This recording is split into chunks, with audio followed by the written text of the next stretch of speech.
ఎవరు మౌనంగా ఉండొద్దండి. మనసారా ఆస్తుతో సత్యముతో ఆయన మనకి ఇచ్చిన అవకాశాన్ని సద్వినియోగం చేసుకుందాం. దయచేసి ఎవ్వరు మౌనంగా ఉండొద్దు. మన జీవితాల్లో ఆయన మేలు తలపోస్తూ మనం స్తుతిద్దాం. ఆయన ఆశ్చర్య కార్యాలను ధ్యానిస్తూ స్తుతిద్దామండి. మన జీవితాల్లో దేవుడు చేసిన అద్భుత కార్యాలను ధ్యానిస్తూ స్తుతిద్దాం. Lord, we thank you, Father. Thank you for this wonderful evening, Lord. అయ్యా, ఈ సాయంకాల సమయం నిమిత్తం మీకు వందనాలు అయ్యా. ఏమిచ్చినా మీరు తీసుకోలేదు తండ్రి. మీకే స్తుతులు స్తోత్రాలు తండ్రి. తరాలు మారణ, యుగాలు మారణ, శగాలు మారణ, మీరు మారణ దేవుడుగా ఉన్నారు పరిశుద్ధుడా. మీకే స్తుతులు అయ్యా. ఈ నాణ్యుడు ఏకరీతిగా ఉన్నవాడు మీరు పరిశుద్ధుడా. మీకే స్తుతులు స్తోత్రాలు అయ్యా. అందరం కలిసి స్తుతిద్దామండి. ఈ నాణ్యుడు ఏకరీతిగా ఉండేవాడు ఆయన స్తుతిద్దాము.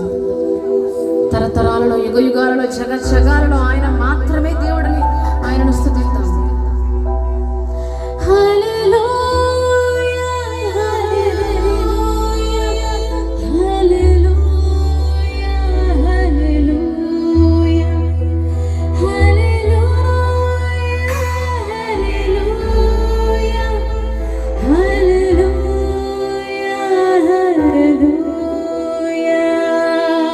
చెప్పండి కొడదాం అందరం గట్టిగా.